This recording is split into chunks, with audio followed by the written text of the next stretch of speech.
Gurubhyo Namaha.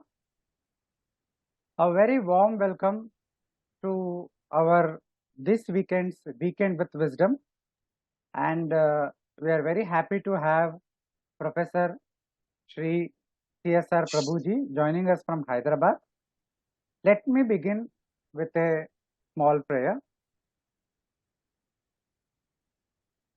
Vakratunda Mahakaya Koti Surya Samaprabha Nirvignam Kurume Deva Sarvakaryeshu Sarvada Agajanana Padmarkam Gajananam Harnisham Anekadanta Bhaktanam Ekadantam Upasmahe Sadashiva Samarambham Shankaracharya Madhyamam Asmadacharya Paryantam Vande Guru Paramparam Shri Gurubhyo Namaha Hari Om.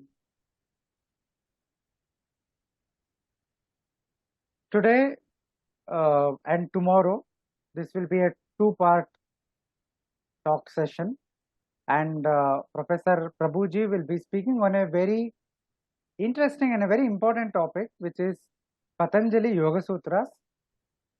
He'll be giving a very broad-based overview and an introduction, an in-depth introduction to the central text of Yoga Darshana, which is also in many sense central to Sanatana Dharma itself, all Indian spiritual practices, cultural practices as a whole.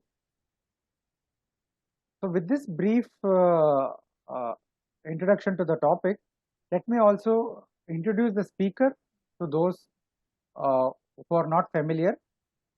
Dr. Prabhuji has been giving talks for us for the last few years.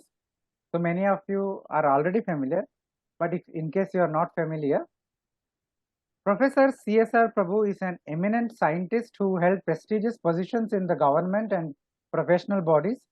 He was Director General of National Informatics Center, Government of India at New Delhi, and he also headed Computer Society of India's Hyderabad chapter, and he was the chairman of ACM Hyderabad Deccan chapter.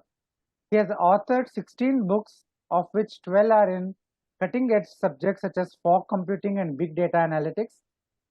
He founded and heads Ishvara Yoga Vidyapeeth and has taught yoga globally. He has conducted research both in computer science and in Samskrita texts, and has authored research level books in all these areas. He has developed a Dharma Yoga as a common framework for all religions and sciences. He has developed this framework for the benefit of all humanity. We are very fortunate to have you, sir, with us. Thank you very much for making time. You can start the session. You can speak till 10:45, 10:50, and then last 10 minutes, if there are any questions from the audience, then we will take it up.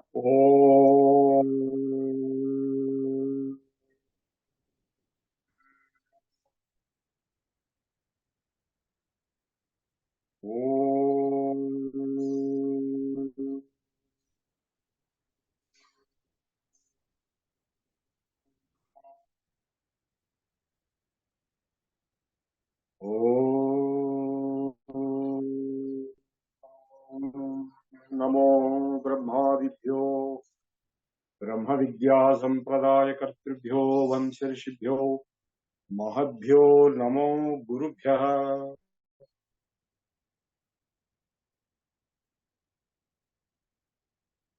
Dear Sridhar and dear friends, I am so honored to stand in front of you to take a few sessions giving an introductory overview of Patanjali Yoga Sutras. Before we start the actual sutras, let us have some basic background discussion. If you look at the evolution of Indian philosophical thought and practice, why I'm adding the word practice is yoga is not just a thought process, it is a practice. If you look at the overall big picture, of the evolution of the Indian philosophical thought and practice. In other words, the origin of religion, Hinduism, Sanatana Dharma, or the Vedic knowledge systems or Indian knowledge systems. In totality, you will find that the Yoga Sutras of Patanjali stand very tall, even more popular than the Sankhya Darshana, Sankhya Sutras of Kapila, which preceded Yoga Sutras. In the sequence of the evolution of philosophical discourse, we have the Sankhya Darshana as the first one, with Kapila Muni being the author of the Sankhya Sutras. And immediately after that, in time sequence, some people say around 7th, 8th, 9th century BC, because Panini is accredited to be around 7th century BC. We don't know exactly the time anyway, but post Sankhya Sutras, post Kapila, but previous to other sutras, including the Brahma Sutras. Definitely the Yoga Sutras predate the Brahma Sutras. And there is a major commentary to the Yoga Sutras of Patanjali by Vyasa, whether we don't know it's the same Vyasa or another Vyasa, but we presume the same Vyasa. Sir, So sorry to interrupt. You have to sit in the center. Can you move towards your left? Yes, yes. Yeah. Vyasa, who is the father of our Indian culture in Dwapar Yuga and succeeded by Adi Shankaracharya in Kali Yuga. Vyasa's period is around Mahabharata period, whereas the Patanjali is predating Vyasa from what we can see, but he is post Kapila.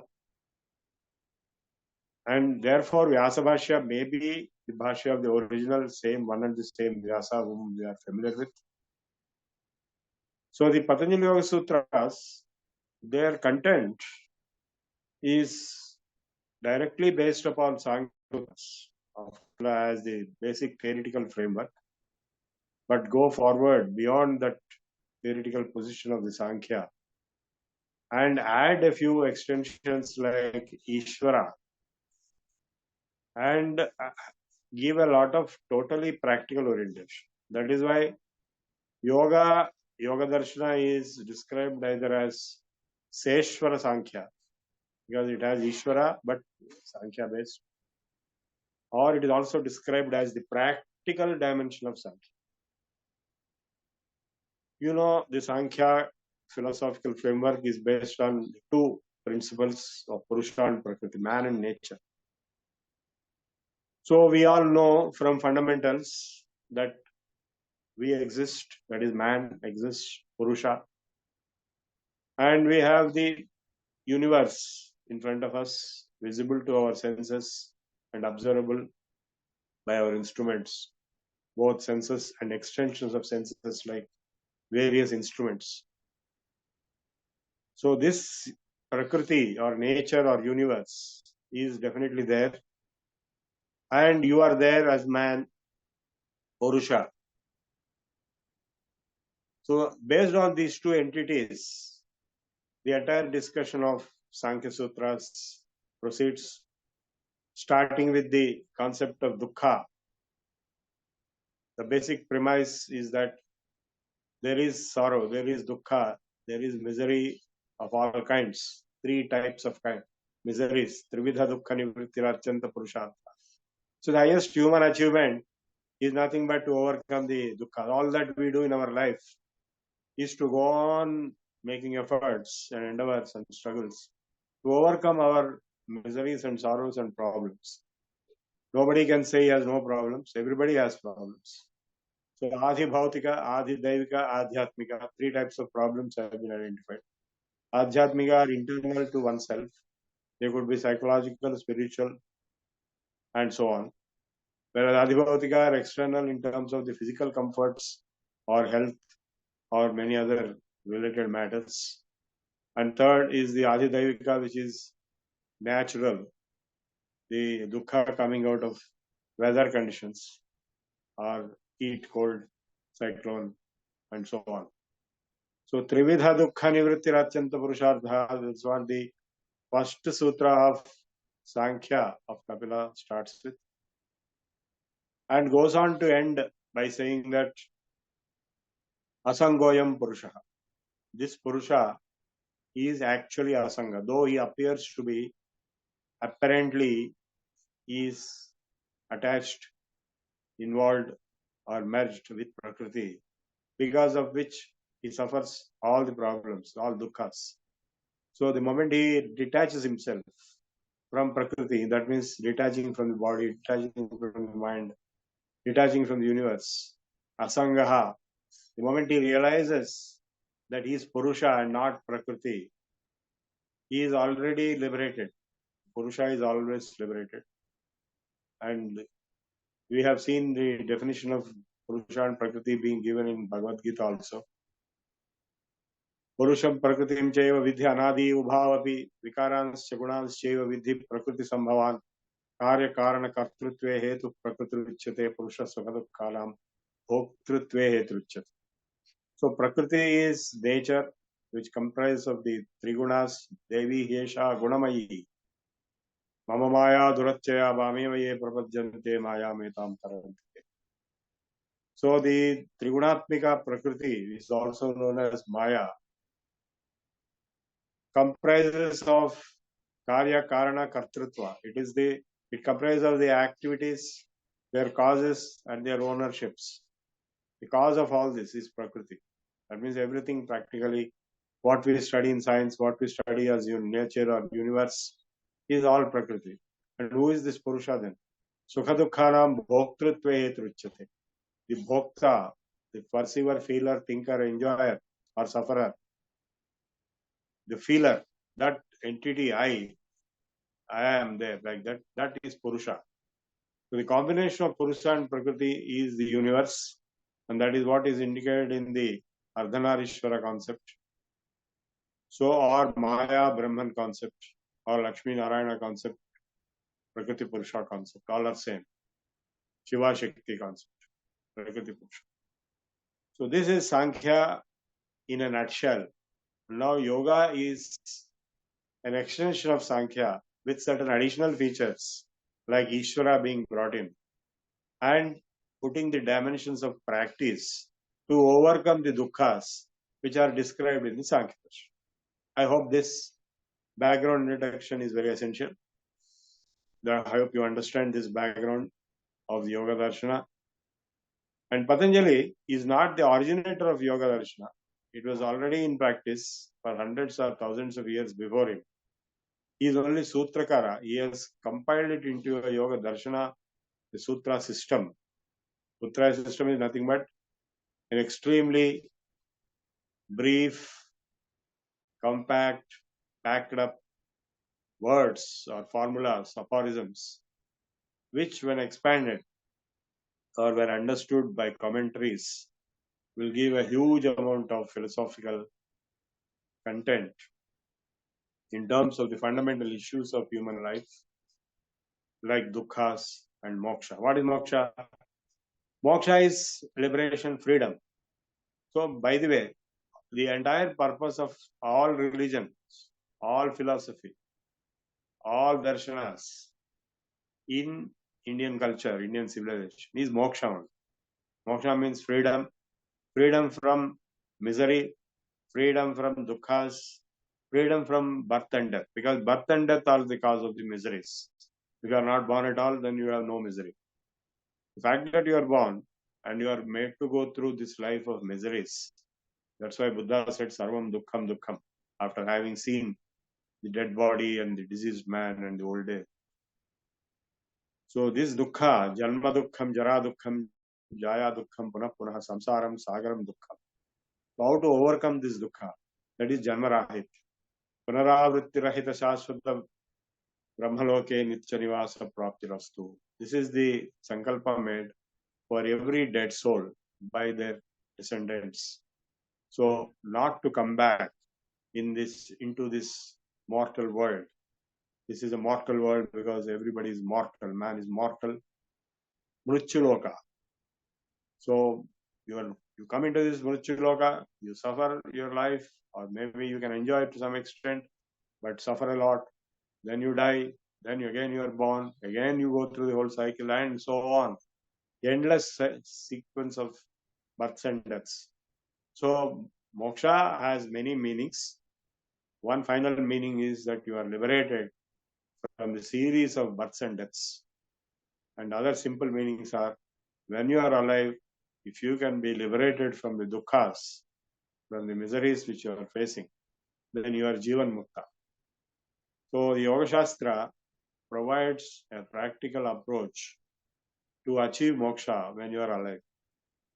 When you are alive, if you achieve moksha, automatically you will not be born again. So now I am using several books. So let me introduce the books which I am using today and tomorrow. First and foremost is Swami Vivekananda's Raja Yoga.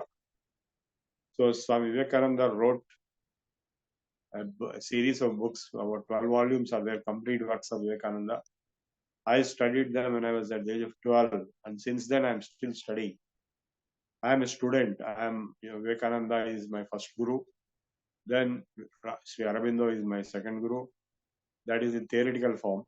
But in practical form, I had other gurus from whom why I consider I am not unfit for delivering this course on Yoga Darshana is because I went through a whole lifetime of training in yoga. These are my gurus. Parampara is Maharshi Kartikeya, who lived for 350 years in Himalayas, and Dhiren Brahmachari. I have 3 paramparas. Then we have Dikshitulu, because my mother also is my guru, first guru in yoga. Then here is a photo which has Dhiren Brahmachari and myself and Dikshitulu together. And the man standing to the left with beard is myself those days. I'm talking about 81. And right to the right is Dikshitulu, and sitting down is Dhiren Brahmachari. And Dhiren Brahmachari was the disciple of Maharshi Kartikeya, and he was the guru of Nehru and Indira Gandhi. This is one lineage I belong to. Another lineage I belong to is the Bihar School of Yoga, Swami Satyananda Saraswati. And the third important lineage I belong to is Swami Silananda Bharati here, who is belonging to, this is one of my batches in Gandhi Jnana Mandir of Yoga batch. This Swami Silananda Bharati, who belongs to the Bade Dhuniwala Samsthan of Khandwa, Madhya Pradesh. Bade Dhuniwala is Siddhapur Mahasiddha, who is identified as the avatar of Rudra, Shiva, Rudra avatar. And next to him is Chote Dhuniwala, and next to him is our Swami Silan Bharati at Khandwa in Madhya Pradesh. I went there recently. Their Samadhis are there at Khandwa and Chipaner in Madhya Pradesh. So I went recently there.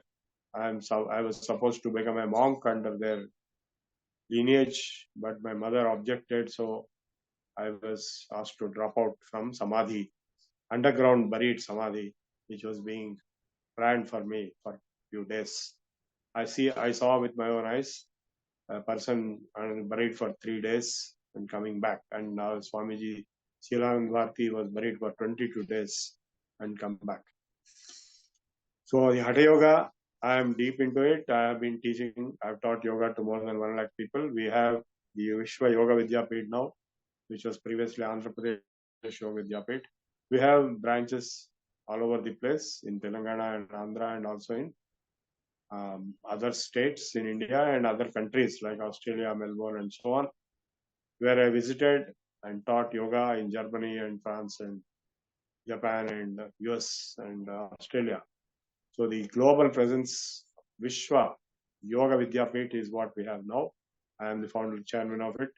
Brajbhushan Purohit is secretary of it, and we have a large number of followers and students.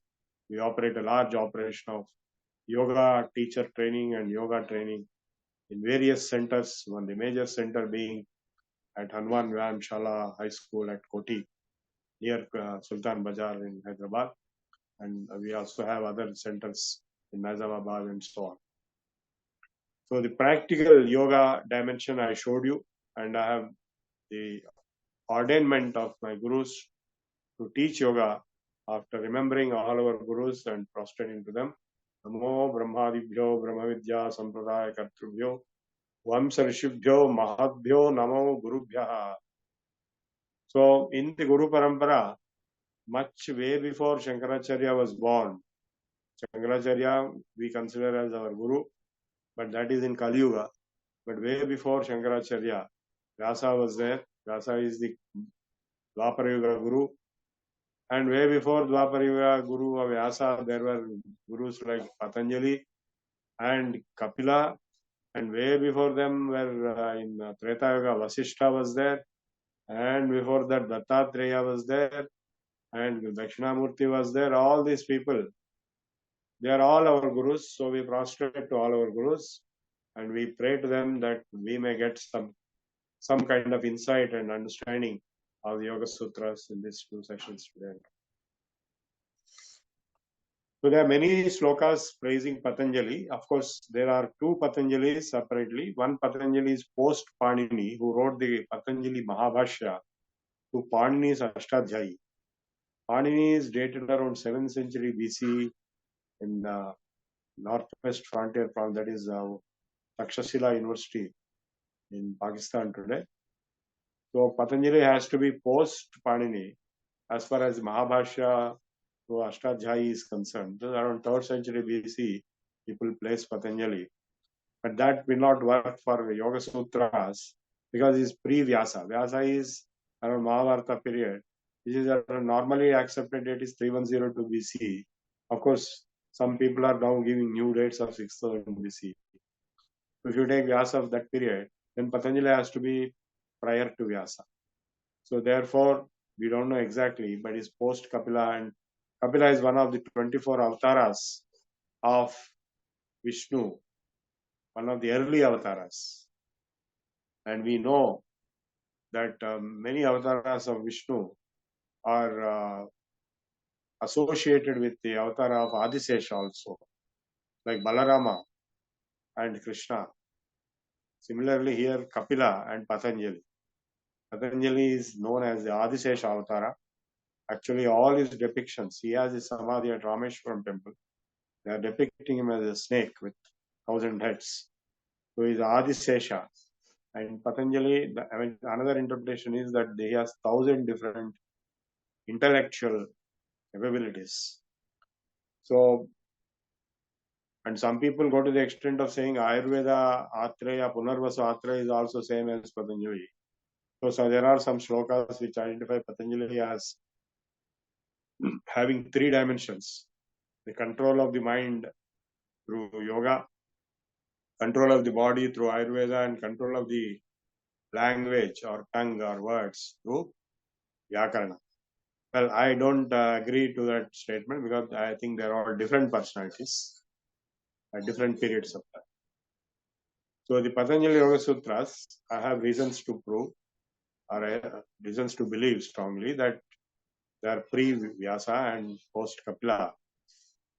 And they start with, there are 4 chapters, the Samadhi Pada, Sadhana Pada, and Siddhi Pada and Kaivalya Pada.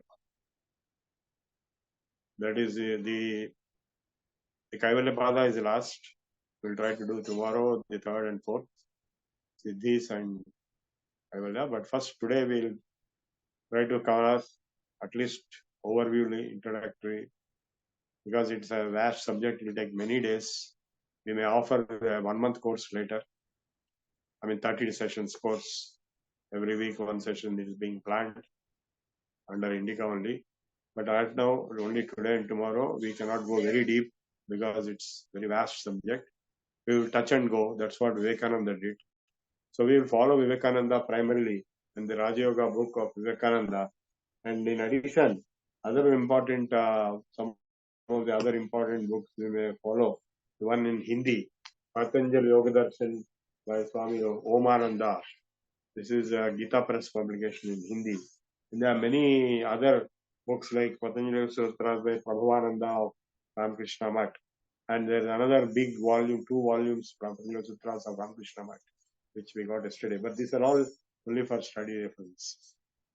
But primarily, we will quickly cover this subject using Vivekananda's the brief commentary in Raja Yoga book. More than half of this Raja Yoga book comprises of Yoga Sutras. Vivekananda is such an important personality in Indian civilization and culture that today Vivekananda guides all thought process activities, even from right from our Prime Minister up to a student in a college. So he's having a dominant role in modern India, and he started that from his visit to Chicago. And I have a strange connection with Vivekananda, apart from being a student of Vivekananda from the age of 12 when I studied the complete works. I studied in a school where Vivekananda physically came at about 100 years before I was born. 130 years before but the same hall, I was sitting and studying various subjects, including Sanskrit. The hall at Mahbub College High School, which is now called Swami Vivekananda Institute of Technology, the oldest school in Secunderabad. So that's where he was physically visited in 8th February 1898 and delivered a talk, which was the function was presided by Sikandar Jah, on whose name Secunderabad is kept.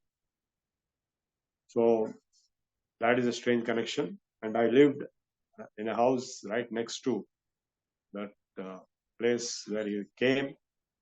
And right next to my house, they constructed Vivekananda Hall and Ramakrishna Mission. It was operating there for many decades before it got shifted to a bigger campus, much bigger campus in Hyderabad, opposite to Indira Park in Domarguda, near Tangman. So this is a big connect. So Vivekananda, he lives in the hearts of most Indians, and Vivekananda shaped the future of India from his point of view. In fact, he made a statement, I will electrify India, I will transform it. And he did it. And he brought respect and regard to India in the global forum at Chicago. And he is the ultimate authority today for youth, kind of statements which he made. All power is within you. You can do anything and everything, only if you want to do, if you know what you want to do.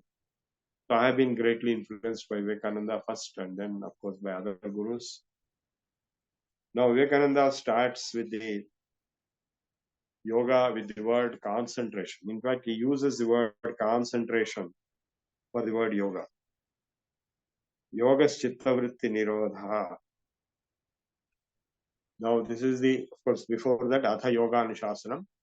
We start now discipline of yoga. We discipline yoga. Atha Yoga Anushasana. Yogas chitta vritti nirodha. Tada drashtu swarupe avasthanam. Number 2, vritti sarupe mitarat. These are 3 sutras.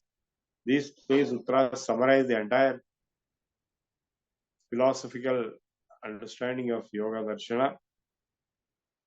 So yoga is defined as chitta vritti nirodha.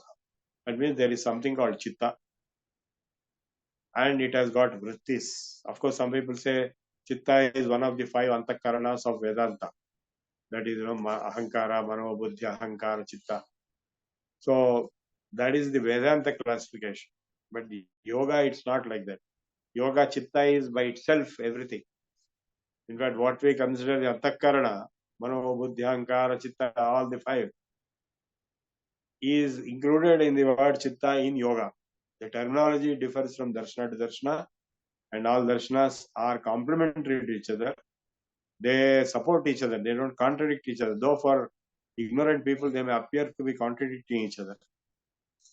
So the Vedanta Darshana, which is, in my view, is a much later development in terms of the Brahma Sutras. Though the Upanishads and the Vedas are much earlier to the Yoga Sutras, and they were the source of even the Sankhya philosophy and Yoga philosophy. As far as the Brahma Sutras are concerned, they are post Yoga Sutras. And though Brahma Sutras summarize the Upanishads in their own way, and Bhagavad Gita also summarizes Upanishads in its own way, but they are quite different. Of course, the Yoga Sutras are, if you take them as preceding Vyasa, as we could see certain indications, and the same concepts are found in the Bhagavad Gita also, in the 6th chapter. Whatever Yoga Sutras are telling, practically the same thing is being told in the 6th chapter in Bhagavad Gita. Of course, also in many of the Yoga Upanishads, which are also of later origin. The oldest Upanishads, or maybe the principal Upanishads, and a few more, they are much earlier to even Yoga Sutras possibly. And there also the yoga content has been covered in terms of the fundamentals. So now let us come back to what is this chitta, and what is the chitta vrittis, and what is this chitta vritti nirodha, and what is this tada drashtu swarupe avastha. What is this swarupa? Now I will tell what is my understanding. My understanding may not be perfect. I am not the ultimate authority on any subject, on this subject. Whatever I know, whatever I understand, whatever I see, I can share with you. I'm not saying I know everything. I'm not saying I'm an authority.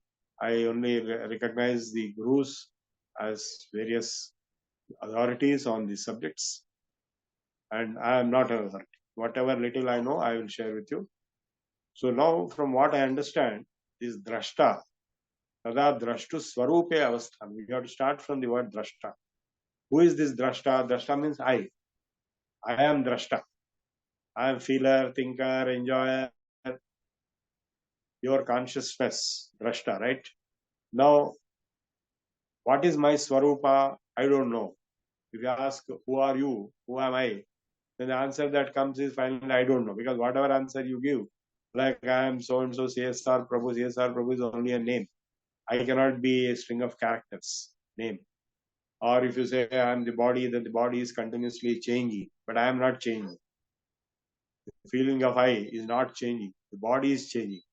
And if you say designation is also changing, gone, born, and dead after some time. I was Director General, I am not now Director General. Somebody else is Director General. I was Professor, I am not Professor. I was Director, I am not Director now. So it is a change continuous, but the feeling of I, the pure consciousness itself, is not changing. Every one of us knows I all the time, the I, the sense of I-ness is not changing with time, with various other factors. Whereas all other things are changing. The external universe is changing. Change is continuous process. So there is nothing in the universe which does not change. The only thing that is constant is change itself. So, but the observer, drashta, myself, is not changing. That's the most important point. So, drashtu swarupi, what is my swarupa? I don't know, because all the time I am identifying with my chitta vrittis. I am thinking I am name, I am address, I am designation, I am body, I am mind, I am son, I am father, and so on and so forth. So all these are nothing but chitta vrittis. In the Advaita Gita and Ashtavakra Samhita, this has been brought out very clearly. Shariram Swarganarakau Bandhamoksho Bhayam Tadha Kalpana Matramevetat Kimme Karyam Chidatma. I am the pure consciousness. What do I have to do with body, heaven, hell, and bandha and moksha? They are all part and parcel of imaginations of the mind. If you say brain is also a thought. Brain is also an imagination of the mind. Everything is an imagination of the mind. Sariram, Swarganarakau, Bandhamoksho, Bhayam Tadha. Even fear is an imagination. Kalpana Matramevetat Kimme Karyam Chidatma. What do I have to do with all these imaginations of the mind? So if I stop the mind, chitta vritti nirodha, then if I stop the chitta vrittis, then I am in myself. Drashtu swarupe avasthanam. I am in my swarupa. Vritti sarupya mitaratra. All other times I am identifying myself with my chitta vrittis. Chitta, what are these chitta vrittis? Vritaya panchadaya klishta klishtaha pramana viparya vikalpa nidra smrutayaha. So there are different types of chitta vrittis, including sleep, observation, memory, imagination, hallucination. So if I stop all these things, or a state, a hypothetical state, or maybe a realizable state where none of the chitta vrittis exist, but I exist because I definitely exist, and I am not identifying myself with the chitta vrittis, with this arupyam itaratra. Normally we do that. If we can avoid that, then I am in myself. Drashtu swarupe avasthanam. So yogas chitta vritti nirodhaha tada drashtu swarupe avasthanam vritti sarupyamitaratra vrittaya panchataya krishta krishta pramana viparjaya vikalpa nidra smrutaya. So what is pramana? Pratyakshānumanāgama pramanani. Pramana means valid knowledge, provable knowledge. Provable knowledge can be achieved either by pratyaksha pramana, direct observation with senses, eyes and ears and so on, or anumana pramana, that is an inference, or shabda pramana or agama, that is referential knowledge. These are the three pramanas accepted in the Yoga Darshana, whereas in the other darshanas, more pramanas are accepted. Nyaya Darshana accepted upamana also, and Mimamsa Ardhapatti also. Whereas in Yoga Darshana, three pramanas are accepted: Pratyaksha, Anumana, Agama. So additional pramanas are accepted in addition to these three in other darshanas. So in Yoga Darshana, Pratyaksha is, you know what it is, when you observe sensorily, the whole phenomenal world is an observable universe by senses. So this is what is mentioned in the Yoga Darshana, not only in Yoga Darshana, in many other domains like science. Science is nothing but Pratyaksha Pramana. You measure, you observe, you record. So anything that is measurable can be part of scientific observation. And next comes Anumana. After measuring, observing and recording and measuring and recording, then what do? You infer. Like in science, you draw a graph of the points of observation of voltage and current as you increase, and then you finally infer by curve fitting. There is a linear correlation, linear relationship between observation of voltage and current. So that means this is called Ohm's law. Voltage and current are proportional and inversely proportional. So Ohm's law comes out of it. That is inferential knowledge. All science is inferential knowledge. There is nobody who has seen electron, but electron exists is a valid inference. Nobody saw the flames of fire, but they saw the smoke from distance. So they inferred that there is fire. That is Anumana Pramana, Pratyaksha, Anumana, and third is Agama. Agama means which has come to you. It has come as, given. That is reference. Veda is Agama. Like Veda says, that the Atma and Paramatma and after death this happens, that happens. Now, these things, when do you require Agama Pramana? When the Pratyaksha and Anumana fail. They cannot handle the situation. In fact, that is the Vedasya Vedata. Pratyaksha Anumana Pramanas cannot handle certain subjects, and Veda handles those subjects. Shabda Pramana. That's why it is called Agama, means Veda, or Shabda means both are same. That is referential knowledge. You can neither observe physically nor you can measure. Like Atma, whether Atma cannot be observed, it cannot be measured. God cannot be observed, cannot be measured. So cannot be inferred. Therefore, those subtopics which cannot be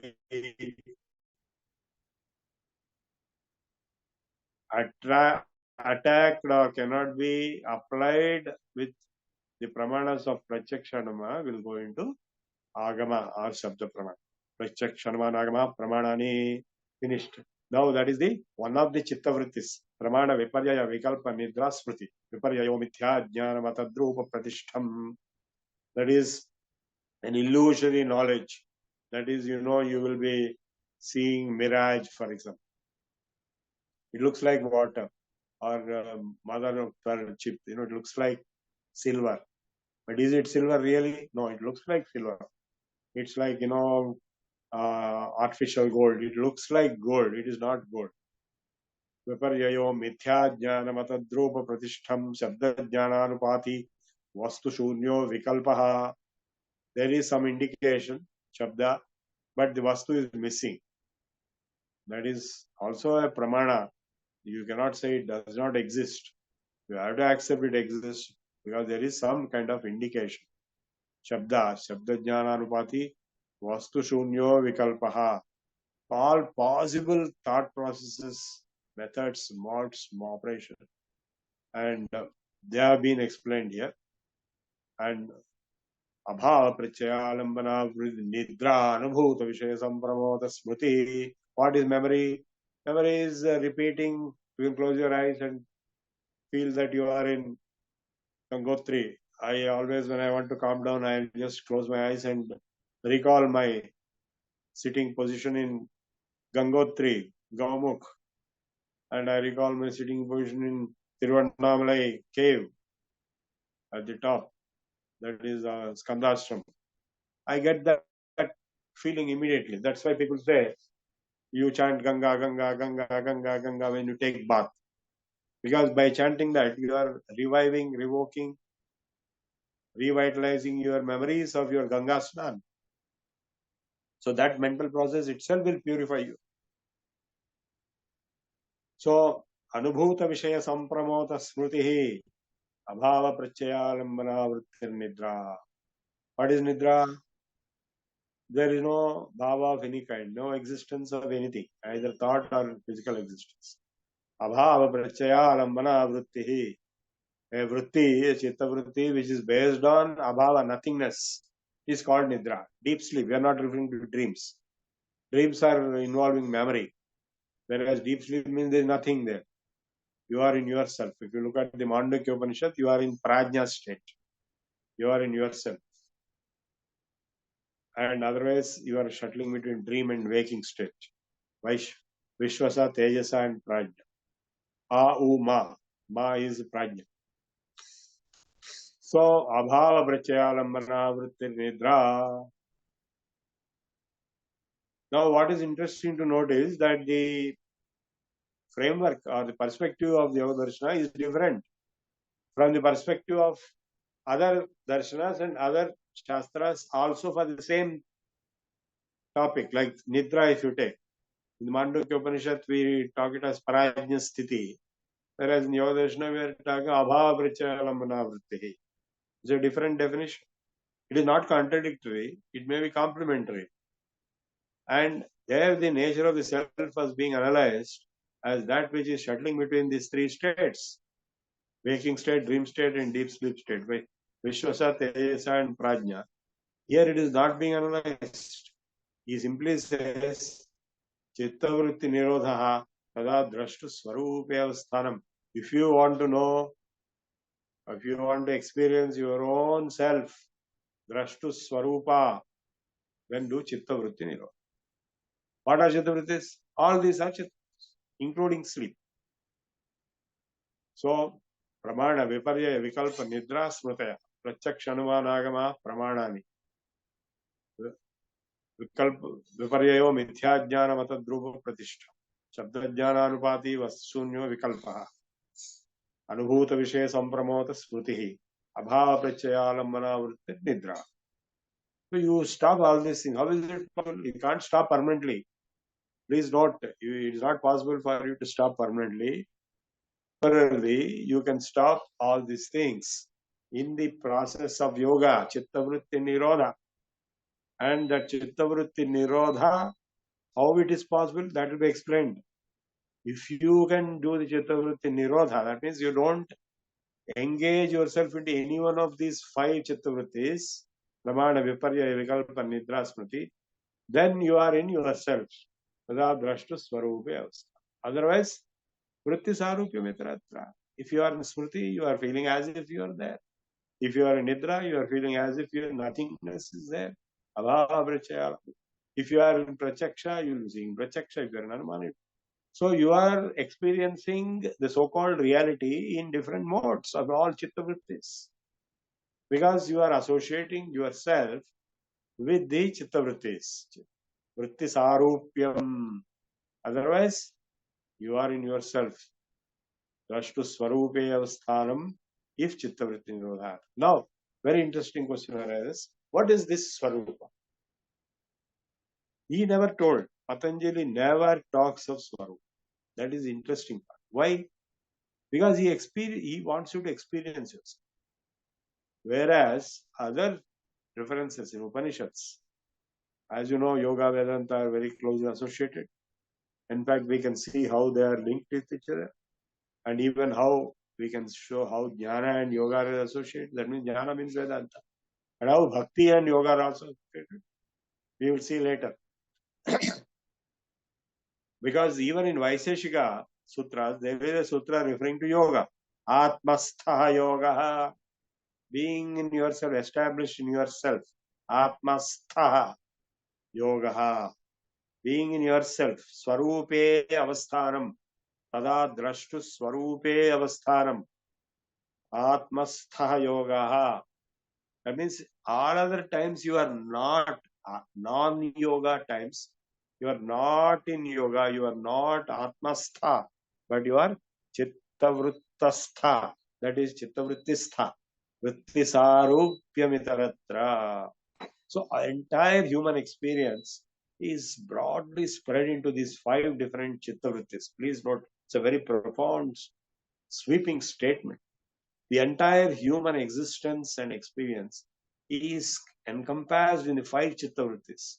And he says, you stop all that. If you stop that, that is called yoga, then you are in yourself. And what is that yourself? Nobody knows. He never talks about it. But the Upanishad talk, the Mahavakyas talk. I am Atma Brahma. This self is Brahman. That is how we get Advaita out of yoga. Well, this is my cross-referencing, cross-linking with outside yoga also. So outside Yoga Sutras, we have the Vaiseshika saying Atmastha Yoga.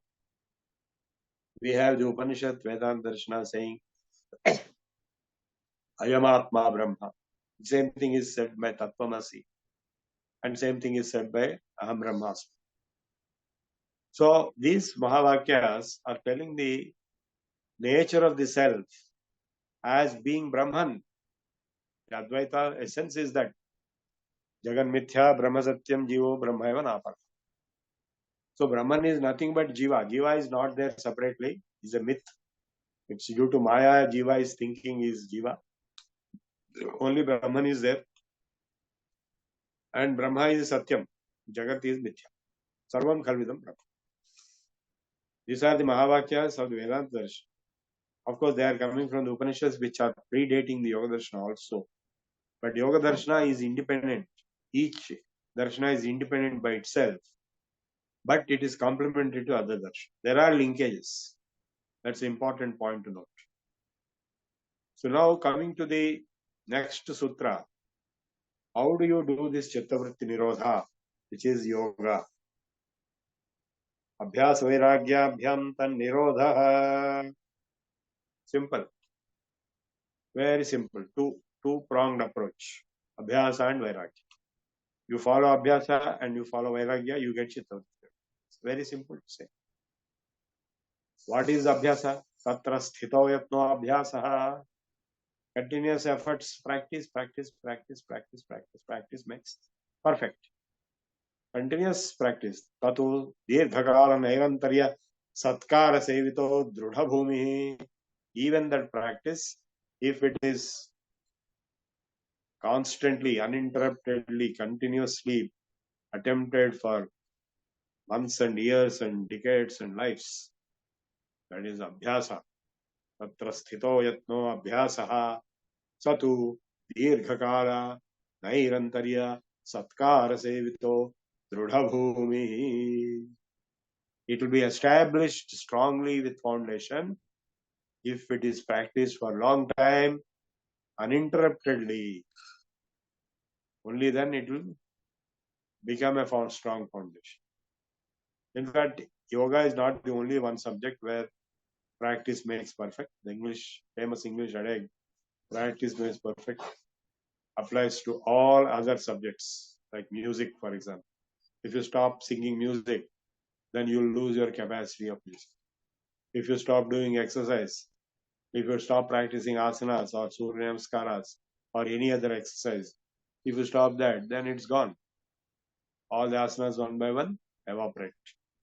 So, abhyasa surai anubhuyamana samstam ditashvasamam. Even in Yoga Taravadi, Shankaracharya says, the abhyasa shuras, those who are valorous abhyasis, only they can reach success. Tatu dirghakal nairantarya satkara sevito drudhabhumi. What about vairagya? Abhyasa vairagya abhyam tannirodha. So vairagya is drishtanusravika vishaya vitrishnasya vashikara sanya vairagyam. Vairagyam is defined as vashikara, total conquest, control. That means you are not enslaved by them, but everything is in your control. What is in your control? Drishta, whatever you have seen. I have seen the Prime Minister's post. I have seen Deputy Prime Minister, Chief Minister's post. All these things I am seeing. Anusravika, I have not seen, but I heard. President of America post, or I heard that in Swarga there are sukhas. There is something called Swarga and there are some Swarga sukhas. I heard only, I have not seen. Drishta Anusravika Vishaya Vitrishnasya. Vishaya means the objects of desires or senses. Vitrishna means extreme craving. Vashikara Sanya Vairagam. To have conquest over all such cravings of objects, either heard or unheard, seen or unseen. Basically, not having any desire. Same thing is mentioned in the Vedanta Darshana. Vairagya is fundamental requirement. And in Upadesha Sahasri, Shankaracharya elaborates further saying, who is fit for Vedanta Jnana? Yakta, Vitta, Putra, Shastreshnasya, Paramahamsa Parivrajikasya.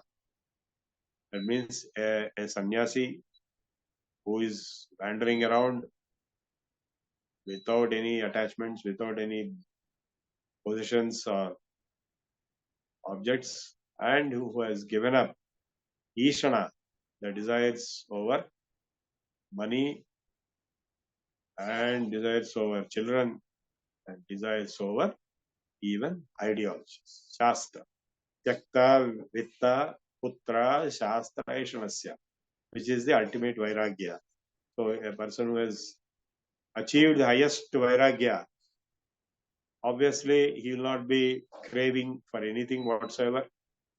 In fact, everything in this world is treated equivalent to the excretion of a crow.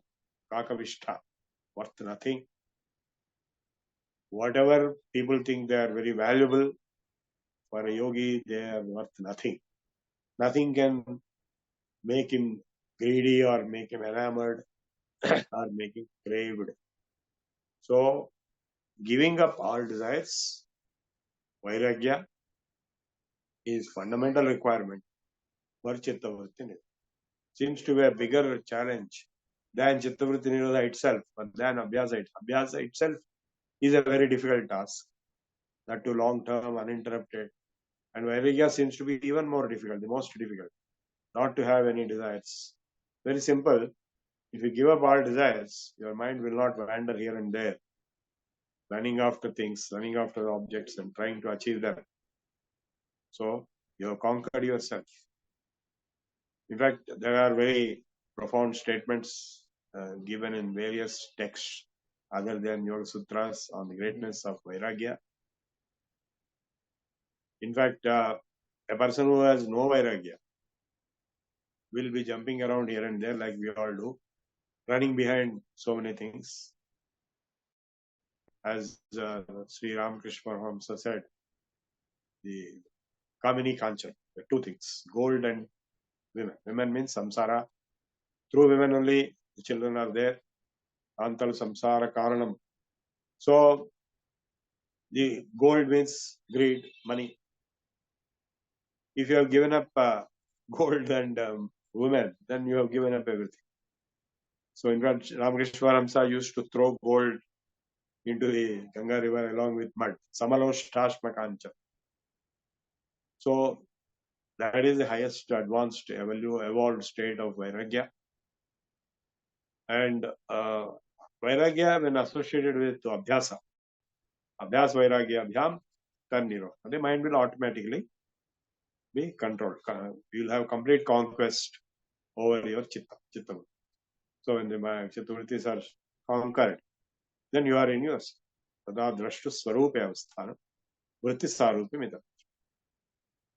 So Abhyas Vairagya Abhyam Tannirodha Tatra Sthito Yatno Abhyasaha Satu Dirghakaranairantarya Satkara Sevito Drudabhumihi Drishtanusravika Vishaya Vitrushnasya Vashikara Sanya Vairagyam Tat Param Purushakhyate Gunavaitrishyam.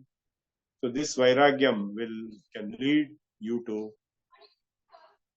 the supreme Parama Purusha. So Abhyas Vairagya Abhyam Tannirodha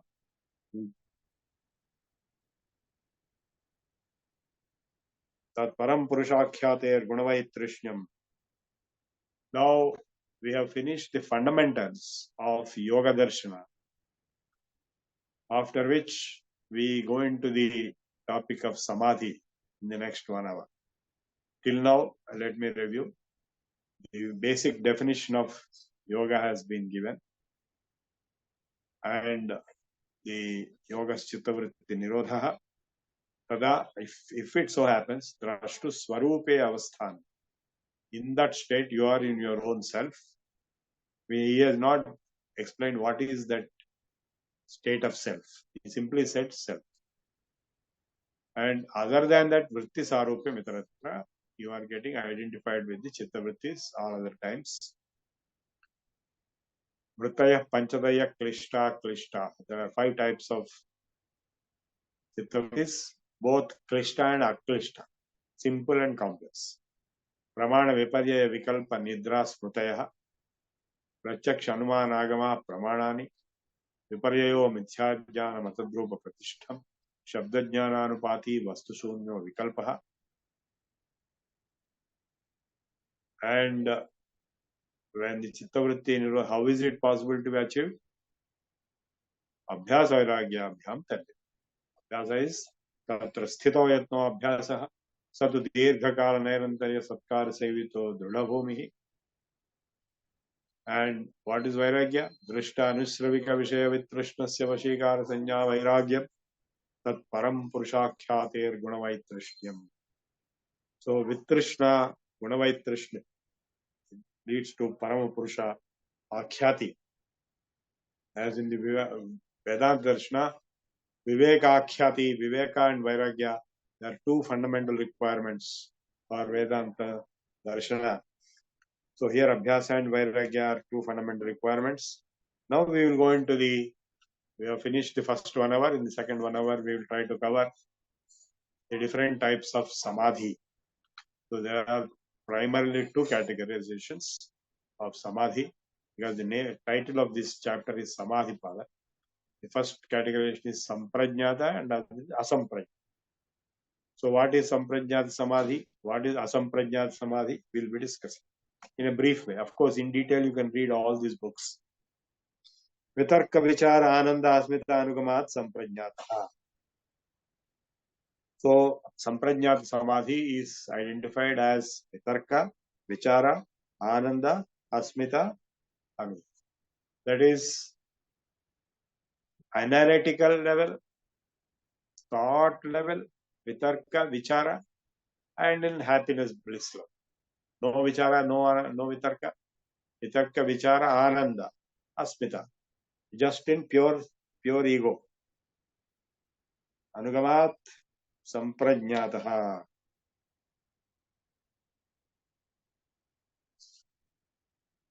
So the vitarka based samadhi is very common. We know how when we indulge in a very in-depth logical analysis, even in scientific disciplines, we will have the vitarka samadhi, that is analytical, yes and no, good and bad, forward and backward, positive and negative, and so on. So this is vitarka is a bit gross level, and if the same thing at subtle level is only at thought level is called vichara, savichara, nirvichara. That is in the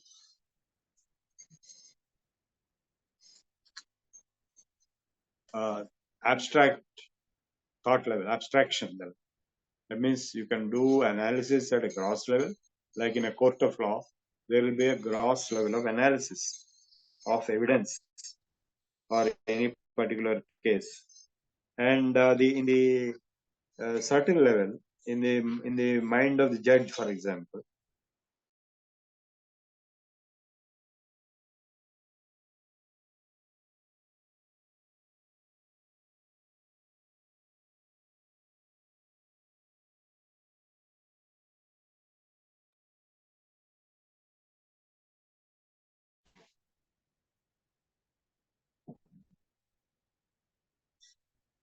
so in the ananda level, vitarka, vichara, ananda, asmita. Hello, Prabhuji, can you see me? You have to put the mobile in landscape mode. There was a call from outside. There was an interruption. Okay. That's why it went off. Yeah, can you adjust it now? Yes. Okay. Yeah. Vitarka, vichara, ananda, asmita, anugamat, samprajnataha.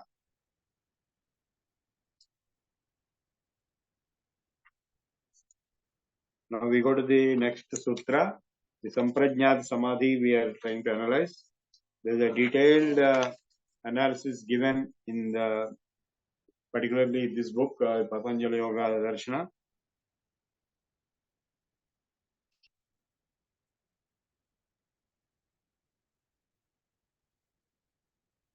We know that, Ananda, that is Ananda state. We all are experiencing Ananda state also. That is, you see, for example, a small baby is there. In fact, I have my granddaughter who will be in Ananda state. Other than dukkha, of course, she also goes into dukkha state. She cannot do vitarka, she cannot do vichara, but she is only in Ananda or dukkha. Dukkha you keep aside. So Ananda state, we also sometimes, along with the babies, we also become excited with Ananda or ecstasy. Vitarka, vichara, Ananda, asmita, anugamat. That is, what is asmita? Asmita is pure ego.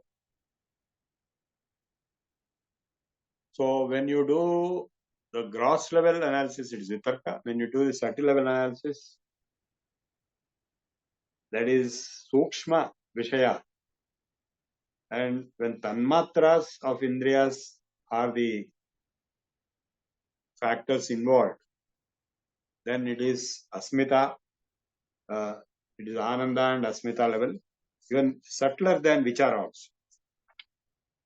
So I'll go to the next sutra, which is virama prachaya abhyasa purvaha samskara sesho anyaha. So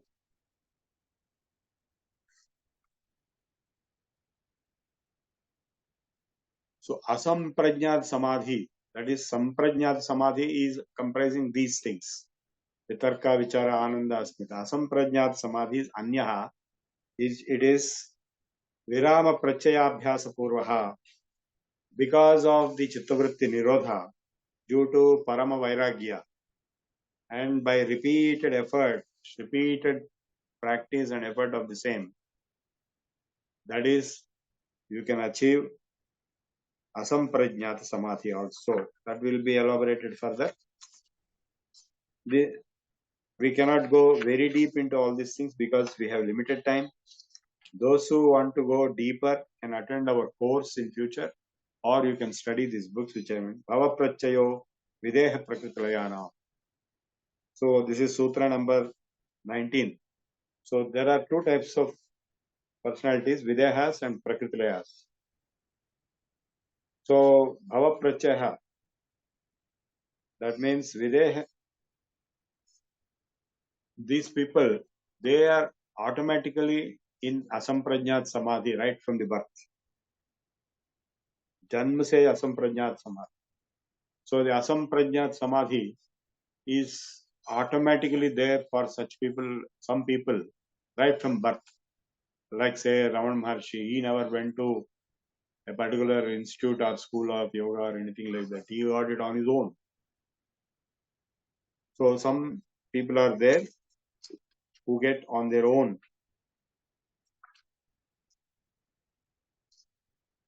Shraddha, Virya, Smriti, Samadhi, Prajna, Purvak, Itaresham. And in some other cases of people, the characteristics of Shraddha, Virya, Smriti, Samadhi, Prajna, these are also observable. That yogis who are not Videhas or Prakritlayas, they will have Shraddha, Virya, Smriti, Samadhi, Prajna as the basis for Asamprajnat Samadhi.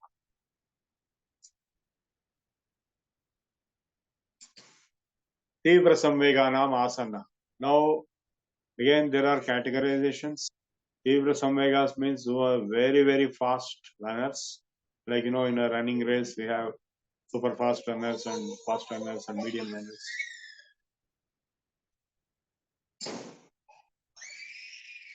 So, the Tivra Samvegas are those who are running super fast and they reach the result immediately. Tivra Samveganam Asannaha. The result, that is Chittavritti Nirodha, is achieved immediately. So, Murdumadhyadi Matratvat Tatopi Visheshataha. Then apart from the fast runners, there are medium and slow runners also. And there are the special cases. But the Asamprajna, the Samadhi, which is the higher level, can be achieved by Ishvara Pranidhana. That is, Ishvara Pranidhana Dva.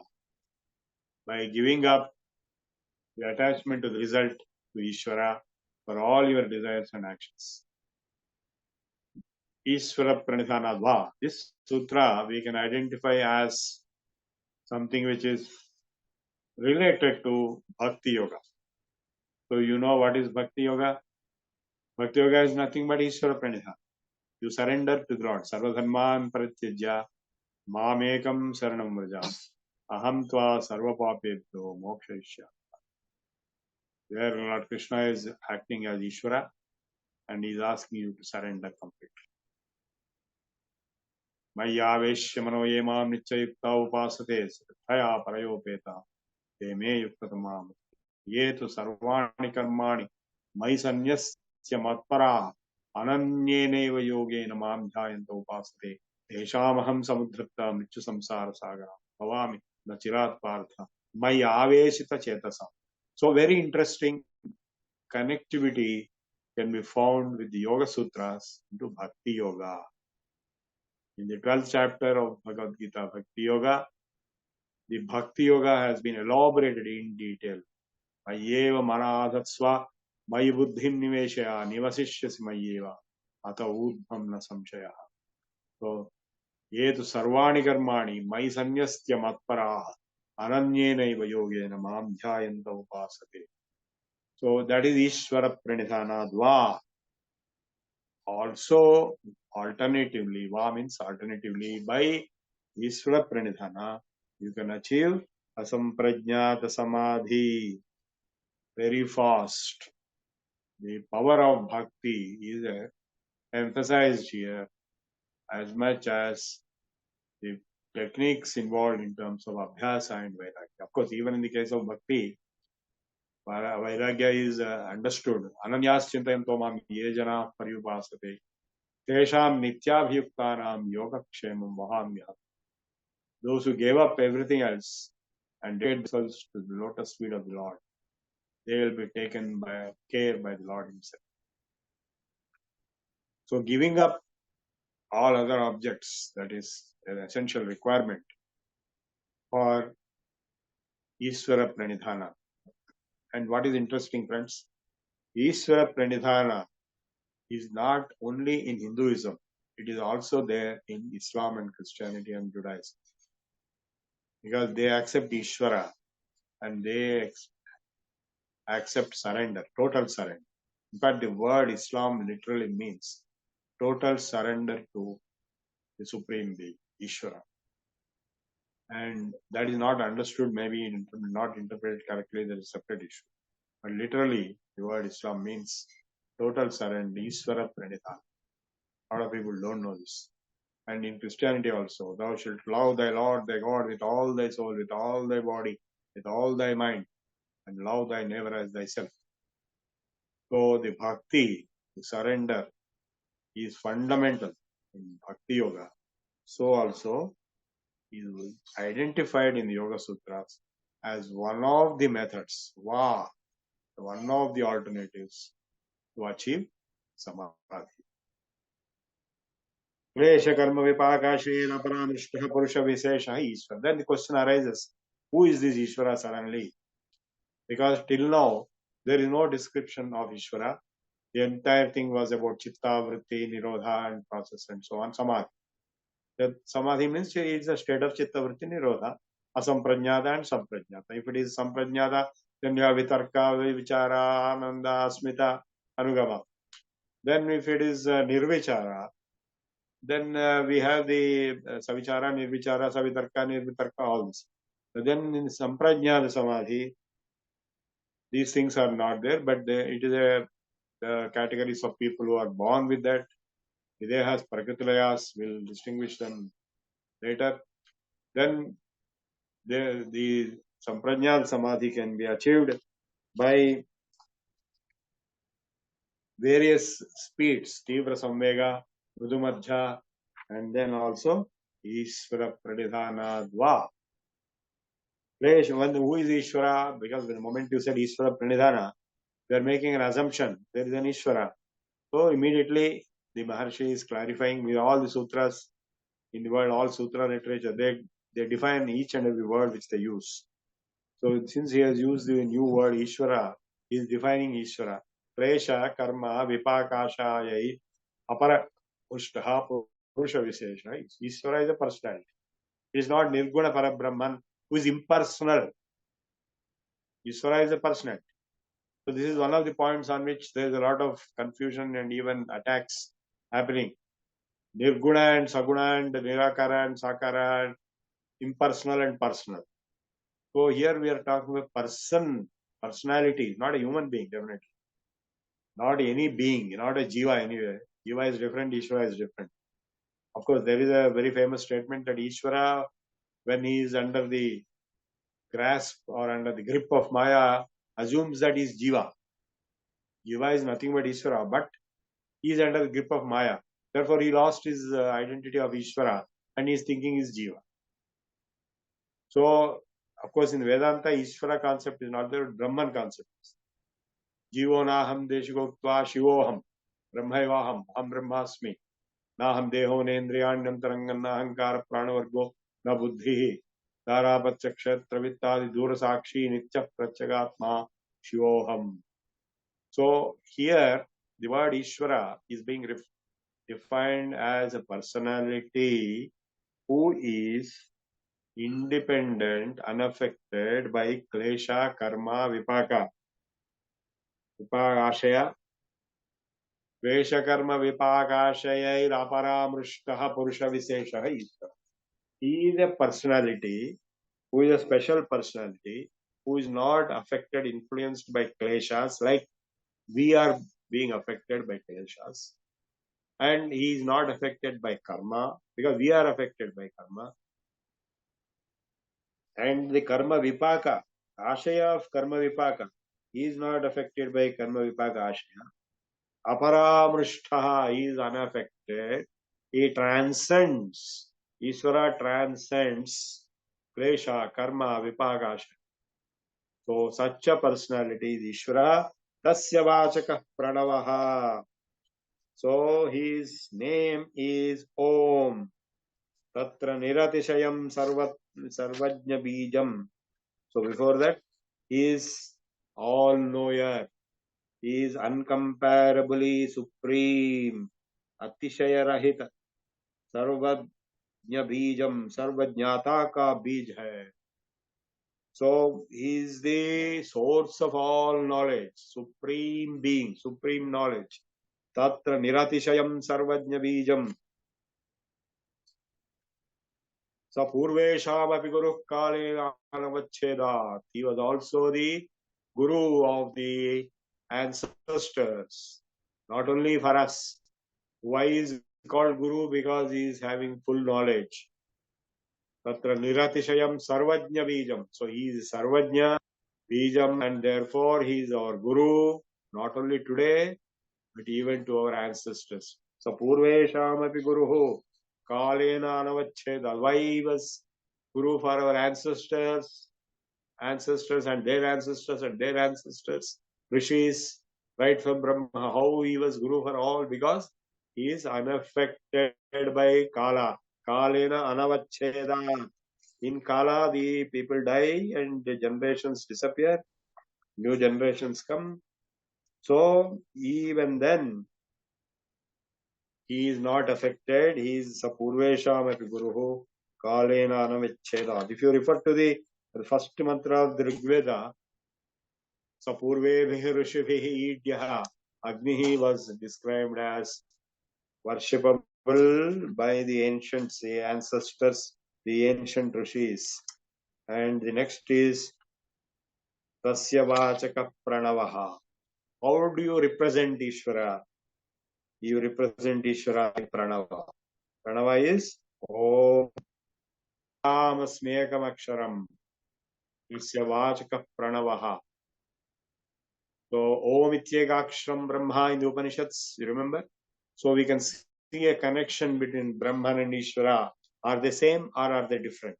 To my understanding, they are slightly different. It is a superset subset relationship, is my understanding.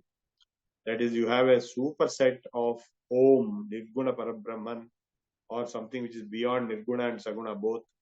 Then under that you have Saguna Brahman, and under that you have Ishvara, and under Ishvara you have Ishtadevata, and finally you are there.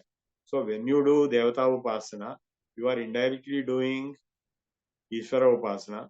When you do Ishvara Upasana, you are indirectly doing Brahma Upasana.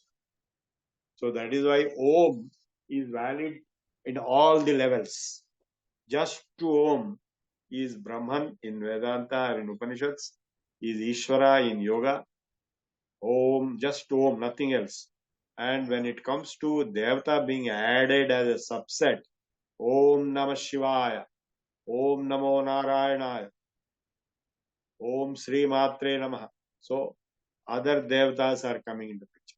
So Adi Shankaracharya, having established Advaita, Brahman as Om, as a supreme personality, supreme reality, absolute reality, Nirguna, he also established Shanmatas, 6 Upasana Devatas, Ishta Devatas, Shiva, Vishnu, Shakti, Ganapati, Kartikeya, and Surya. Surya includes Navagrahas, Shiva includes all Rudra Avataras, Vishnu includes all Vishnu Avataras, 24 of them, and their associates, and then Shakti includes all the Shaktis, Ichha Shakti, Jnana Shakti, Saraswati, Lakshmi, Durga, and so on, and also their subsets, the entire Mula Prakriti, Avyakta, Vyakta, Vyakta Swarupini.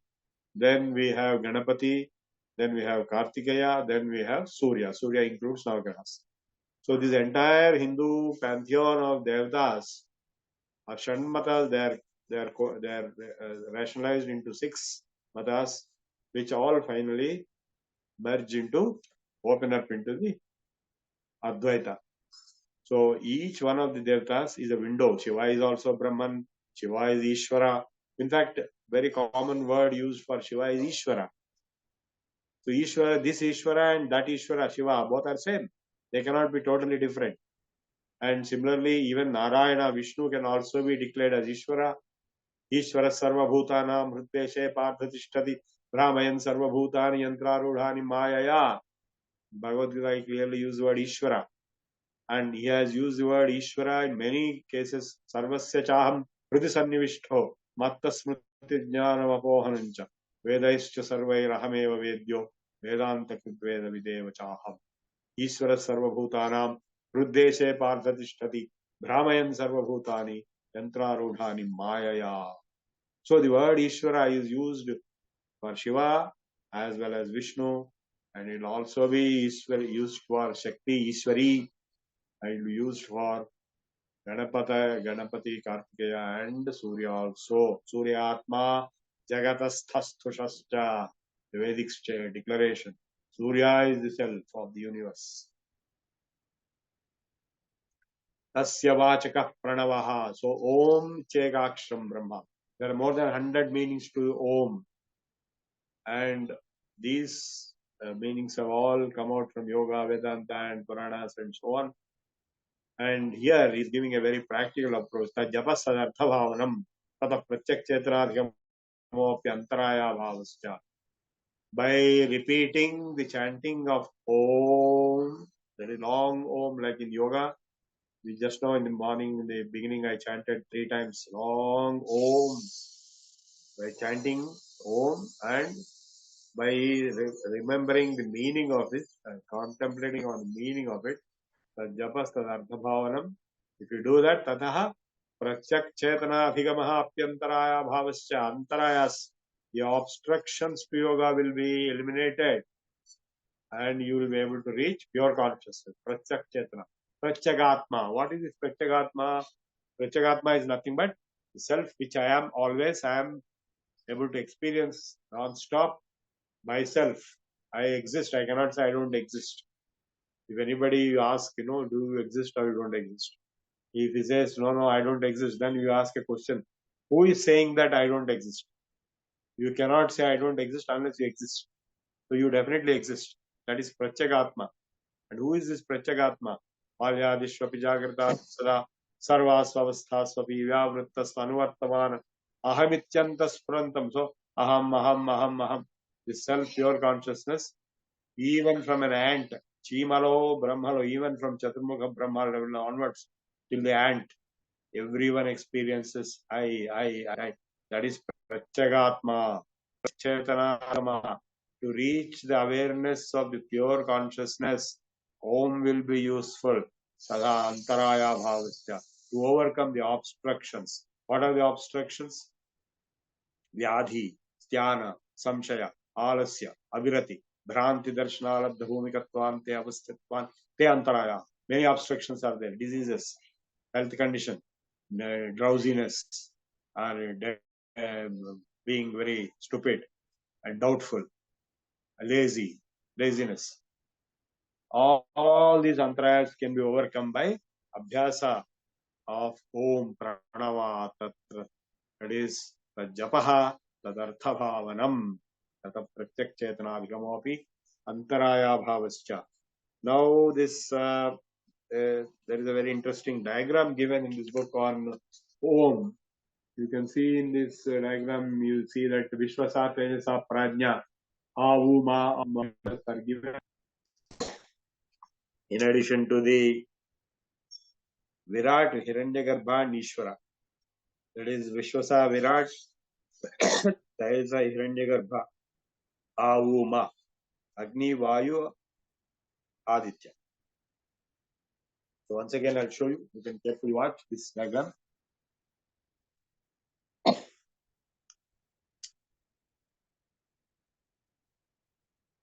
Please read this book. It's a very wonderful book by Omananda. व्याधिस्त्यान संशयालस्याविरतिभ्रांति दर्शनालब्धा भूमिकत्वानि चित्त विक्षेपाः te antaraya. All these obstructions are coming due to wavering of the chitta vikshepa. Then there are associated symptoms: dukkha, daurmanasya, angamejas, svashvasa, prashvasa, vikshepa, disturbed breathing, and mental debility, and shivering, and misery and sorrow. All these are associated symptoms of the antarayas. They all will be overcome by pranava, japasadatthabhavanam, tat pratyachadardham ekatattvaabhyas. To overcome all these things, practice one-pointedness. Tat pratyachadardham ekatattvaabhyasah. What is that ekatattva? Om. Now very interesting sutra number 33. Maitri karuna muditopekshanam sukhadukka punya punya vishayanam bhavanatas chitta prasadanam. How to get chitta prasadam? What is chitta prasadanam? That is peace, mental peace. A peaceful state of mind. How to get Maitri Karuna Muditopekshanam Sukha Dukha Punya Punya Vishayanam Bhavanatas. You have respective linkages, Sukha Dukha Punya Punya. If you have the Sukha, you should show Maitri. If you have Dukha, not yourself, somebody has Sukha, then you show Maitri. Like somebody is having a birthday, you go and take part in it. Somebody is having Dukha, that is somebody died or somebody is having some health problem or something happened, earthquake happened, then you show Karuna. Maitri Karuna. Mudita Upekshanam Sukha Dukha Punya. If somebody is doing good job, like he's conducting a session on Yoga Sutras or Bhagavad Gita, or going and chanting Hare Krishna, Krishna Krishna, Hare Hare, or going and do charity, or helping poor people, or Punya Karmas, then you express your pleasure. You appreciate that. Hare, you are doing good job, man. Come on. If he's doing bad things, he's hurting others, he's abusing others, then you ignore because you are not policeman. Because if you go and try to finger him, he will bounce on you instead of stopping it. So you may probably report to the police and leave it, let the police handle it. So Maitri Karuna Muditopekshanam Sukha Dukha Punya Punya Vishayanam Bhavanataha Chitta Prasadanam. So Chitta Prasadanam, calmness of mind, can be achieved by this attitudinal formula given, recommended attitudes for different situations, and also can be done by Prachardhana Vidharanabhyam va Pranasya, by Pranayama. Pranayama is a very vast subject. There are Hatha Yoga Pranayamas, there are Raja Yoga Pranayamas. We may teach in our classes sometimes. So by Pranayama, it is possible to get calmness of mind. Prachardhana Vidharanabhyam va Pranasya, Puraka Kumbhaka Rechika. And what are the other methods you can achieve Chitta Prasadanam? Other than pranayama itself is a vast subject. Some 20 pages are explained here on prana upasana. Pranayama is nothing but prana upasana, the chakras and kundalini and all that. I'm not going into the deep details right now because we don't have much time. Vishayavati va pravitrutpanna manasasthiti nibandhini vishoka va jyotishmati. You can also meditate upon alternatives. Va is giving alternatives. You can meditate upon Jyoti, Vishokava Jyotishmati, and you can meditate upon Vitaraga Vishayam Va Chittam, a person who is free from Raga Dveshas, like Ramakrishna Paramahamsa. That is why in Ramakrishna Mat, they meditate upon Ramakrishna himself as a person. He is free from Vita Raga. He is Vitaraga. He has no attachments. He has no desires. And you can also meditate on Buddha, or there are people who meditate on Vivekananda himself. So any such personality, you can meditate, and that will amount to a process of yoga where you can achieve peace of mind. Swapna Nidra Jnana Lambanamba, or you might have got a dream where you might have seen some extraordinary thing. You can meditate on that also. Yadha Abhimata Jnanadva, that is a very interesting statement. You can meditate on anything you want. So you can meditate on X, Y, Z. There is no limit. But why is he saying so? Because the process of meditation itself is going to give you peace of mind. Object is separate issue. Paramānu paramahattvantosya vashikaraha. If you have done that, if you have achieved that conquest over the mind and conquest over the the peace of mind and all that chittavritti, everything, then you can conquer anything and everything. That's why Swami Vivekananda said, all power is within you. You can do anything and everything. Paramānu paramahattvanto asya vashikaraha.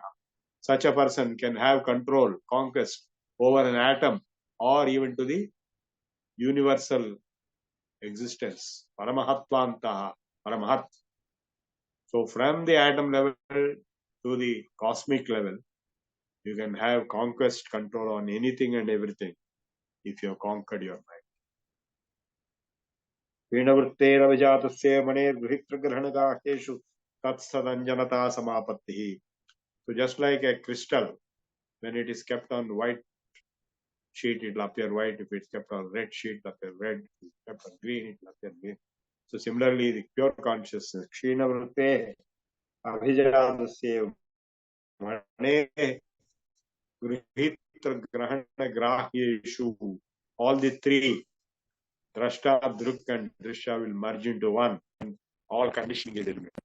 Can be transcended. Tatra Shabdardha Jnana Vikalpahi Sankirna Savitarka Samapattihi. So the Samadhi again, Savitarka Samadhi, Shabda Ardha Jnana Vikalpa. Shabda is signal, Ardha is its meaning, Jnana is knowledge which you get. So when you have all the three being analyzed in a particular state, that is Savitarka Samadhi, and Smriti Parishuddha Swarupa Shunye Ardhamatra Nirbhasa Nirvitarka. So there is no analysis, but only subtle concept level there will be absorption. That is Nirvitarka Samadhi. Eta eva savichara nirvichara cha sukshma vishaya vyakhyata. So the same explanation given to Vitarka and Nirvitarka, Savitarka can be applied to Savichara and Nirvichara, where instead of gross objects, there are subtle objects which cannot even be expressed. And Sukshma Vishayatvam cha linga paryavasanam sa eva sabija samadhi. So Sabij Samadhi. Now we have talked of Savitarka, Nirvitarka, Savichara, Nirvichara. Then there is finally we have Sabija and Nirbija.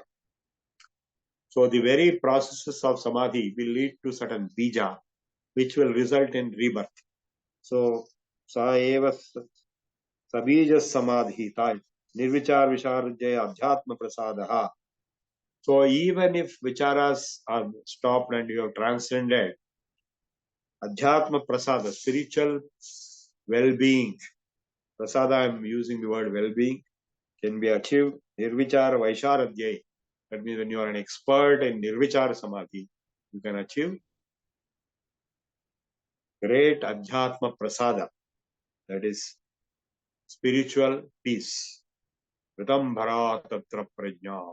If you can reach that stage, that is the highest truth. Ritam and Satyam. Adhyatma Prasad will result in the Ritambhara Prajna. So this cannot be explained in words. It has to be experienced. Let me be very frank. All these topics are purely experiential. We are just trying to make out something by theoretical statements. Sutanuman prajnabhyam anya vishaya vishesharthatva tat samskaro anya samskara nibandhini tasyapi nirodhe sarva nirodha nirbija samadhi. So after all the deep practices of Samadhi, there is a one little bija, the seed there, that is samsara bija, for him to be reborn. And tasya nirodhe, if that is also stopped, eliminated, then sarva nirodha, nirbija samadhi, a seedless samadhi will be achieved. Well, friends, these are all extremely abstract topics. They are not intellectual topics. They are experiential topics in the Yoga Samadhi. So I had the fortune of being the disciple of Swami Silananda Bharti of Duniwala Sansthan, where I learned higher pranayama and reached states which are almost Samadhi for many days, but I was prevented from taking up because I had to become a monk. So I have experienced certain levels, may not be all levels, but certain levels. That's why I'm able to even understand to some extent what is being taught here. So this is a systematization of the experiential process. So the experiential processes have been explained in the yoga text like Yoga Taravali, about Samadhi, about Kundalini. So those things are same thing are being explained here in a systematic theoretical sequence of sutras, because Patanjali summarized the pre-existent knowledge of yoga before him, right from the Vedas. In the Yajurveda itself, we have the mantras explaining yoga. Yunjate manavta yunjate dhiyo vipra viprasya brahataha vipaschataha vihotra vahe vayuravide inmahi devasya savitu parishtutihi. The word yuj is used extensively in the Yajurveda. The word yoga is not used. And from the Vedas, we derive into the Upanishads, the principal Upanishads explaining the higher yoga levels of Abhyasa, Vairagya, and Pranava, and Yoga Upanishads, which came later, explaining in detail the yoga practices. Patanjali is just giving touch and go kind of overview, intellectual framework explanation. But the subject is not just that. Subject is practical. Like for example, Prachadhana Vidharana Abhyama Pranasya. One shot he finished the entire pranayama, but then it is a lifetime experience of practicing pranayama. Similarly, samadhis, various types of samadhi. People have several lifetimes passed in experiencing or reaching samadhis. So these are all summarizations of very high level abstractions of various phenomena that we normally have under the yoga experiential system. And we have finished the first chapter, Samadhi Pada, and evening we will take up some more chapters. And for now, I want to conclude and open up for discussion.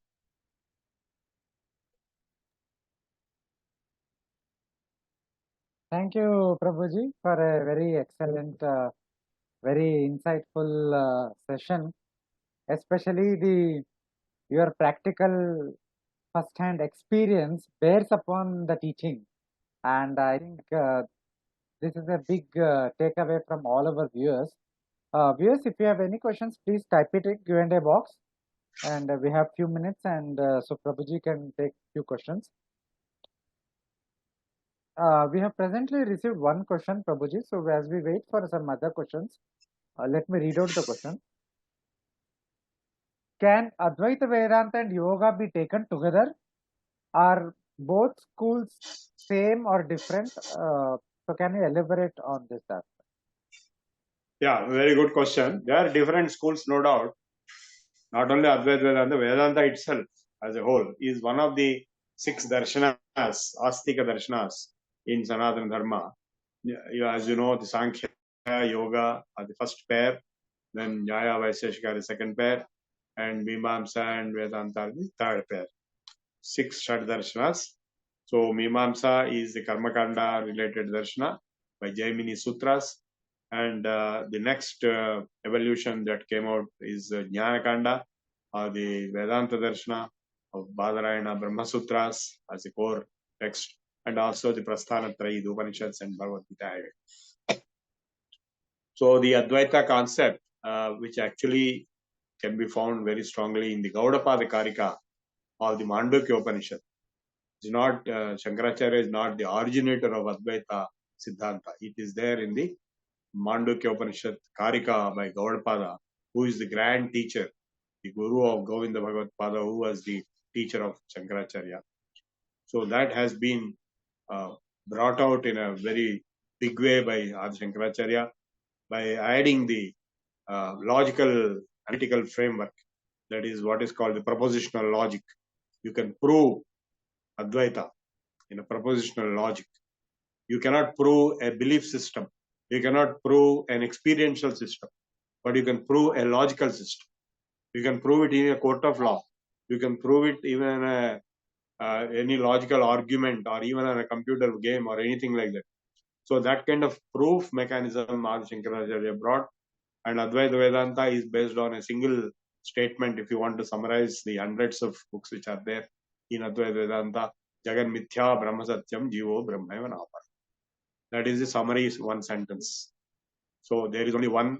Advaita word itself means one, and that one is Brahman, and Jiva is also Brahman, and the rest is all not there. It's all Maya. It appears to be there.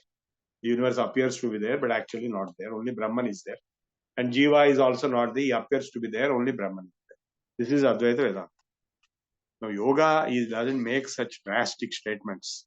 It simply says to stop your mind. Chitta vritti nirodha. If you do that, then you are in yourself. Tada drashtu swarupyavastha. He never told what is that swarup. So he simply says you experience. So to how to achieve it, he gave an elaborate process. And that achievement is Samadhi on various levels. And in the Vedanta Darshana, the same Vairagya and Tapasya, in fact, the word yoga may not be used, but the word Tapasya is used. The Tapasya, Tapakriyas in Vedanta Darshana expected are nothing but yoga kriyas. So pranayama is the greatest of all tapasyas. And so the Viveka, Vairagya are the fundamental requirements in Vedanta Darshana. You will find a lot of connectivity, but I will put it this way to conclude. Without yoga, Vedanta will remain purely theoretical. So with yogic experience, only then you will have the validation, you have the proof for yourself of experiential verification, authentication, validation of the Vedantic statements. That's where I will stop to answer this question. Thank you, Prabhuji. We have received few questions, so we'll take it up quickly. One question is, I am very curious about Dharma Yoga and how it is a specific manifestation of Advaita and yogic tradition. Can you elaborate on this?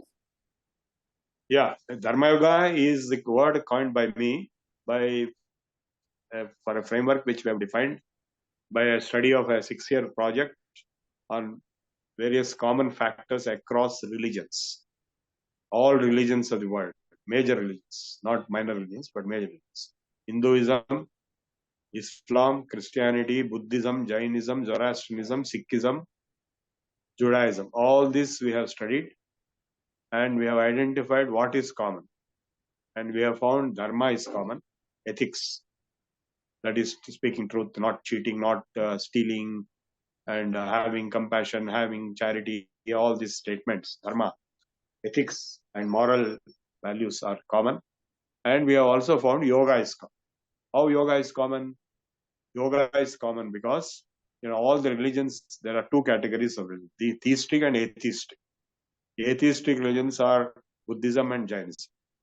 So there also yoga plays a primary role. Buddha and the Jaina Tirthankaras were great yogis. They have practiced yoga and they have taught yoga, and you can see their position sitting in Padmasana, in Samadhi. So yoga is common both for theistic and atheistic religions, and Dharma is common for it, that is the ethics and morality. So coming to the third point, that is the existence of God or Ishvara, it is not accepted in Buddhism and Jainism. So even in Buddhism, there is a Mahayana school where Buddha himself is worshipped as God. But a Vedic god or Devatas and gods, they are not accepted. Though Buddha never said anything to that effect. Later, post-Buddha's scholars gave that kind of an atheistic interpretation.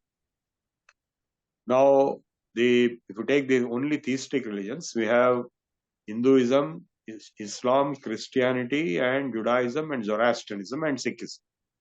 So, in all these cases, God is accepted, and God means Ishvara. If you take the equivalent in Yoga Darshana, then Ishvara is accepted by everyone.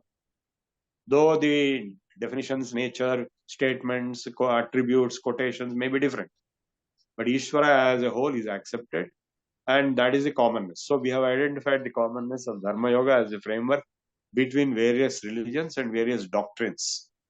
And Ishvara is accepted in Bhagavad Gita, Ishvara is accepted in yoga, Ishvara becomes a subset of Brahman in Vedanta. Ishtadevata is the next level of Ishvara. As I explained in my lecture today, Ishtadevata is a subset of Ishvara in my understanding, and Ishvara is a subset of Brahman. That's where it starts.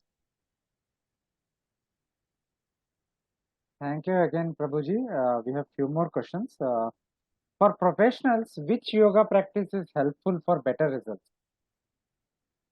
Yeah, professionals means you say you are undergoing stress in your profession.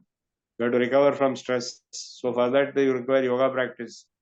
You practice yogic sukshma. I wrote a book on this subject, yogic sukshma. It's all done in standing position. And then I wrote a book on asanas. All various postures are in this, and all these are my own postures in different ages. So if you practice, and then pranayama, and then meditation, if you practice these things, you will be relieved from stress. Not only relieved from stress, you will perform better. I was a topper in my university. I studied in IIT, then I topped in various institutions. I became Director General. I am chairman of ACM. I was chairman of all this is I attribute to yoga. So if you practice yoga, your performance will be far more superior, multiplied. And your boss will also agree. The boss will like yoga because you perform better. Another Next. question is my understanding correct that Hatha Yoga practices are expansion of the aphorisms in the Yoga Sutras? In other words, are there various pranayamas and asanas or derivations from the Yoga Sutras? Yeah, I will put it this way, the other way around. Yoga Sutras are summarizations of the practices which are already. Patanjali did not invent. He only represented as sutras of practices which are already there for hundreds of years or thousands of years before him, right from the Vedic period and all that. You see, it is the Yoga Sutras, like say on pranayama, on asana, they are very brief. At the most, 2 or 3 sutras will be there. But then the subject is very vast. So the word sutra itself means it is brief. So Samadhi has put it in few sutras. That Samadhi is a very vast subject. So pranayama is also a vast subject. The asanas are vast. So the expansions have been summarized here, not the other way around. I think we'll take 2 more questions. Did Buddha teach yoga through a systematic and detailed description of methods and processes? No, he did not teach. He did, yeah. Yeah, Finish. Yeah. Go ahead. Yeah. He did not teach. He did not teach yoga, but he practiced yoga. Buddha learnt yoga and practiced yoga, and whatever he practiced is recorded in Lalita Vistaram, Tripitakas. What all pranayamas he did, what all samadhi achieved, everything is detailed explanation is available. So Buddha is core and core yogi of a very high order, and all our great leaders were yogis of very high order. Like Lord Krishna himself, Maha Yogeshwaro Hari, he is known as Yogeshwara. So Buddha himself is a great yogi. In Jainas, you can see the Tirthankaras are all in state of Samadhi. In Padmasana, you can see. So yoga was central to the entire human civilization. Anywhere you go, anywhere you see, there yoga will be there. The entire Hinduism is based on yoga. Even Ayurveda is connected and is integrated with yoga. Wonderful. And Hatha Yoga is one part of it, but Hatha Yoga by itself is not complete. Hatha Yoga and Raja Yoga go together and they complete the total yoga system. Thank you, Prabhuji. One final question. Vedantic meditation, how to practice it? Vedantic meditation. Yeah, Vedantic meditation means Jnana Yoga. Okay, that is primarily based on Om. So Patanjali has also explained Om meditation as the supreme. So in the Vedanta also, the sannyasi also is recommended Om as the mantra. Just Om, nothing else. So by repeated Tajapa Sadartha Bhavanam, that sutra is there. Tata Prachak Chetana Adhigamo Apyantaraya Bhavascha. These 3-4 sutras are there. Tasya vachaka pranavaha. Ishvara's representation is Om, and repeating it, chanting it, thinking about its meaning will overcome all obstructions, including diseases of all kinds and so on. So by Om, you can even slow down your heart. It has been observed in experiments. When you chant Om, your heart is slowing down and your breathing is becoming longer. And Vedantic meditation means Om meditation. Om Ichekakshram Brahma. Mandukya Upanishad is very clear. Brahman is indicated by Om, and by performing upasana on Om, you are performing upasana on Brahma, Brahmopasana. Ishvara is a subset or a special case of Brahman, in my understanding. Brahman is a Vedantic concept. Ishvara is a yoga concept. It is also a bhakti concept. So it is a special instance of Brahman, and Ishtadevata is a special instance of Ishvara. So that way Ishtadevata is also a special instance of Ishvara, and therefore it's a special instance of Brahman. So for a common people, Ishtadevata Upasana is accepted. But for higher Vedantic Jnana Yogi, sannyasi type of people, Om, direct Brahmopasana is recommended. Thank you. And also, Yeah, that yeah, yeah. Please complete. Brahmopasana will finally result in Aham Brahmasmi. Thank you, Prabhuji, for bringing such a wide perspective as well as a very experiential perspective to this discussion. We have come to a conclusion of this session. On behalf of all our viewers, I thank you very much, and I'm looking forward to our tomorrow's session. Viewers, don't forget to join us tomorrow at 9 a.m. So Prabhuji will continue his discussion from where he left today. Thank you very much again, Prabhuji, for taking time for the session. Viewers, we conclude the session now. Thank you. Shri Gurubhyo Namaha.